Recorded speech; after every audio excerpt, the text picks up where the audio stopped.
महराज मलिक के केस की इस समय सुनवाई खत्म हो चुकी है और मैं आपको जानकारी देना चाहूंगा कि महराज मलिक को रिहाई नहीं मिली है, बल्कि इसके बावजूद 29 जनवरी 2026 को नेक्स्ट हेयरिंग है। ये पूरा मामला मैं आपको बताना चाहूंगा, इस खबर को सुनकर जाएं। इसमें पूरी डिटेल्ड रिपोर्ट है जो आपको कहीं और से सुनने को नहीं मिलेगी। आज तकरीबन सवा घंटे की बहस रही आफ्टरनून के बाद, आफ्टर ब्रेक के बाद। जो हमने आपको वक्त बताया था 3 बजे का, वही 3:15 के आसपास ये बहस शुरू हुई और 4:30 बजे तक ये बहस लगातार जारी रही। इस बहस के अंदर जो सरकार की तरफ से वकील थे एडवोकेट सुनील सेठी साहब, एडवोकेट सुनील सेठी जी ने मुकम्मल तौर के ऊपर डिटेल्स के अंदर जो है वो हुकूमत सरकार का पूरा रिपोर्ट जो है वो जज साहब के सामने पेश की, ऑनरेबल जज साहब के सामने पेश की। उन्होंने कहा कि साल 2014 से लेकर अभी तक महराज मलिक के अंदर कोई सुधार नहीं आया था।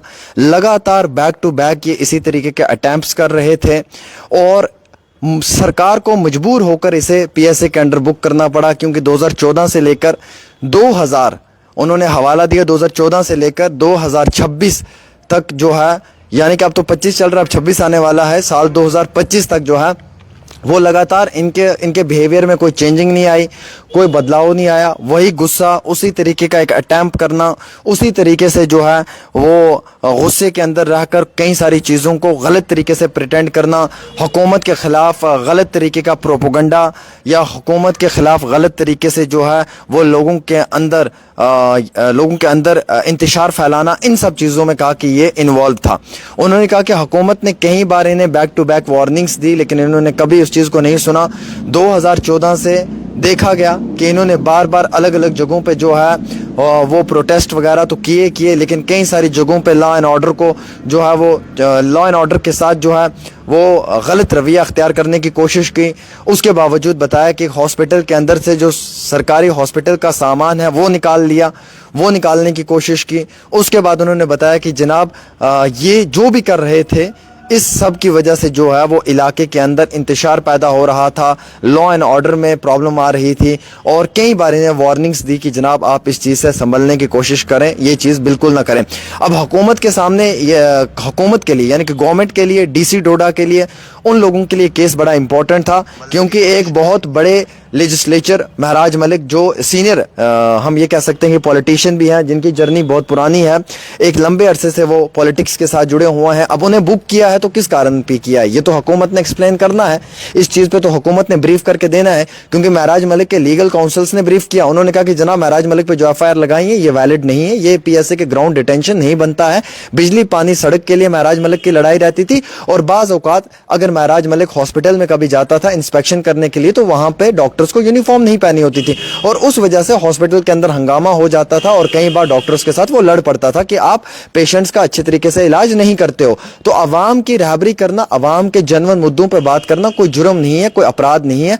अगर ये जुर्म या अपराध है तो फिर महराज मलिक क्या, फिर हर आम इंसान मुजरिम बन जाएगा अगर वो हुकूमत के खिलाफ बात नहीं कर पाएगा। ये लीगल काउंसिल्स ने वहां पे बताया। लेकिन वापस अब सरकार के लोगों ने भी तो बात करनी थी। सरकार में किसने बात करनी थी? सरकार की तरफ से सीनियर एडवोकेट थे, एडवोकेट सुनील सेठी साहब थे, जो हुकूमत को रिप्रेजेंट कर रहे थे, जो डीसी डोडा को रिप्रेजेंट कर रहे थे, जो गवर्नमेंट को रिप्रेजेंट कर रहे थे। उनके साथ जो एडवोकेट जनरल मोनिका कोहली जी थी, जो उन्हें असिस्ट कर रही थी, उन्होंने भी वहां पे बात रखी। तो उन्होंने जो वो अपनी एक पूरी फुल किताब लिख कर लाई थी, वो आज सवा घंटे के अंदर बिट टू बिट पढ़कर सुनाई और कहा कि जनाब 2014 से इसका यही रवैया रहा, अभी तक भी इसका ऐसा ही रवैया है, इसके बिहेवियर में कोई चेंजिंग नहीं आई, कोई तब्दीली नहीं आई। कई बार इसको सरकार ने वार्न किया, कई बार इसको समझाने की कोशिश की कि आप अपने इस बिहेवियर को चेंज कर लो। इस तरीके से अग्रेसिव रहना, गुस्से में आना, बदतमीजी करना, गाली गलोच करना, सरकारी प्रॉपर्टी के अंदर घुस जाना, वहां से सामान निकाल लेना, सरकारी मुलाजमों के ऊपर हमला तक कर देना, कभी कभार गुस्से में आके गालियां निकाल देना।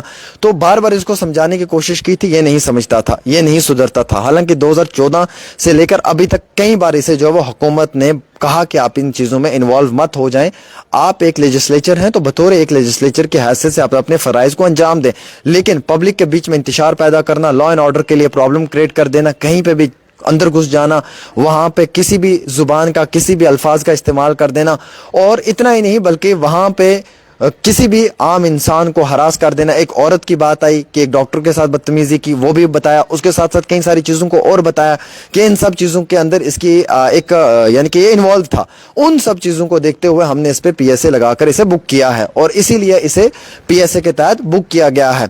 और ये पीएसए के तहत बुक करना बहुत ज़रूरी भी था क्योंकि इसे वार्न किया था, इसे बताया था कि आप इन चीज़ों से बाज आ जाएं और जो आपका ये रवैया है आप इसको सुधार करें, आप अपने मैनर्स में थोड़ी सी तब्दीली लाएं, आप अपने मौक़िफ़ जो आपका एजेंडा है वो अगर आपके एतबार से ठीक है, आप उसे अगर प्रोसीड कर रहे हैं अपने तरीके से तो वो एक अलग बात है, लेकिन उसमें भी कहीं ना कहीं तहजीब और अदब के दायरे के अंदर रहकर उस चीज़ को करने की कोशिश करें।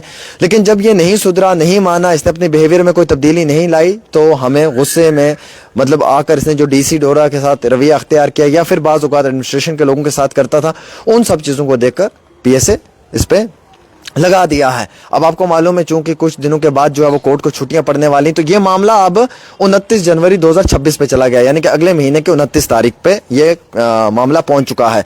कई सारे सीनियर एडवोकेट्स भी इस मामले में जो है वो अपनी अपनी राय दे रहे हैं। आज एडवोकेट जुल्करनैन चौधरी साहब के साथ जब हमारी बात हुई तो उन्होंने हमें थोड़ी सी ब्रीफिंग्स दी और जुल्करनैन चौधरी साहब हमारे साथ इस समय फ़ोन कॉल पर भी हैं। सर, क्या आप हमें सुन रहे हैं?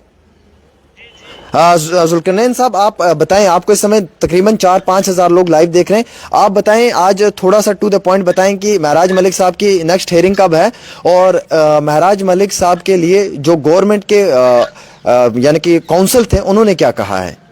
देखिए, आज महराज मलिक जी का केस लगभग 1.25 घंटा चला है जी। ये आफ्टर हॉफ में था, यानी कि पहले ब्रेक से पहले कुछ और केसेस चल रहे थे तो आफ्टर ब्रेक इसके केस को उठाया गया जी। और आज चूंकि तमाम लोग आपके जानते हैं कि महराज मलिक की तरफ से हम ऑलरेडी बहस कर चुके हैं, हमने अपना आर्गुमेंट कंक्लूड किया हुआ है, तो आज गवर्नमेंट की बारी थी, उन्होंने बहस करनी थी। तो लिहाजा सीनियर एडवोकेट सुनील सेठी साहब ने आज इस केस में बहस की है। जी सर, जी सर। और एक 1.25 घंटा उन्होंने उन तमाम ग्राउंड्स के ऊपर बहस की है जिनकी बुनियाद के ऊपर तमाम जम्मू कश्मीर के लोग जानते हैं कि गवर्नमेंट ने उनको पीएसए में बुक किया हुआ है। ठीक सर, ठीक सर। और बहुत ही जोरदार बहस सेठी साहब ने आज की है जो कि मुकम्मल नहीं हो पाई, कंक्लूड नहीं हो पाई।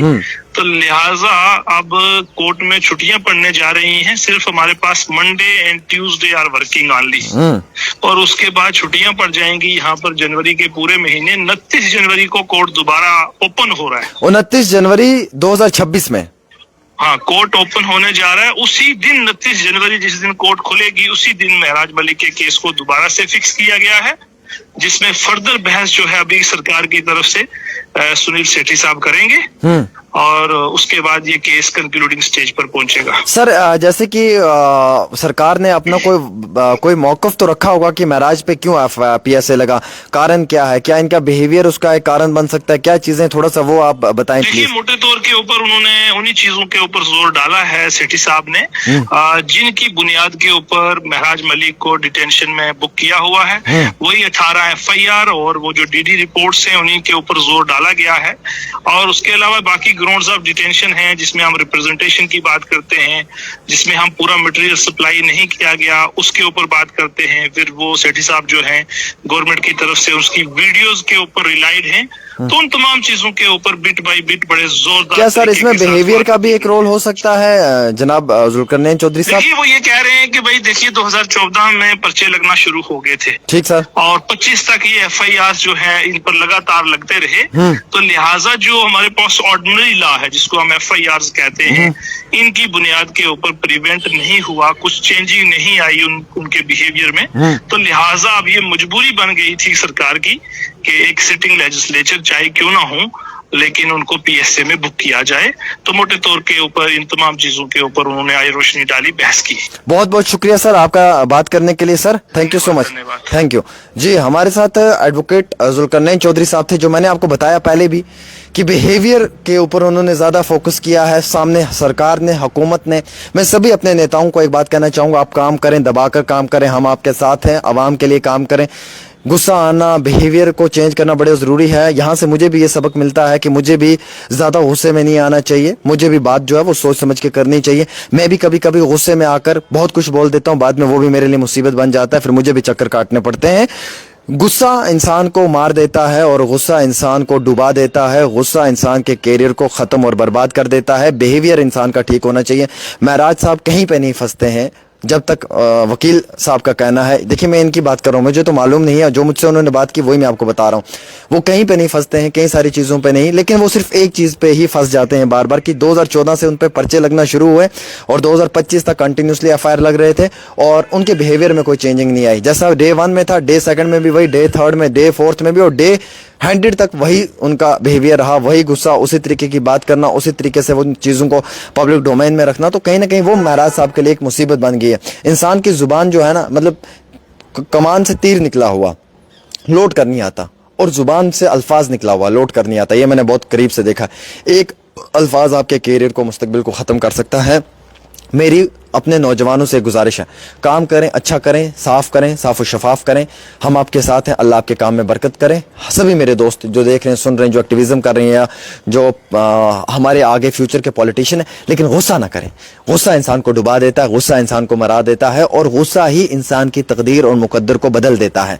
तो लिहाजा गुस्से पे सब्र रखें। देखिए, आज उन्होंने सरकार को पूछा कि जनाब आपने पीएसए क्यों लगाया, क्यों इस पे पीएसए लगाया, ये तो एक एमएलए है, लोगों की बात करता है। तो उन्होंने एक ही बात रखी कि जनाब 2014 से लेकर 2025 तक इस पे एफआईआर लग रहे हैं। इसने अपने बिहेवियर को चेंज नहीं किया। इसका जो बिहेवियर था वैसे का वैसा आज भी है जैसे ये पहले था।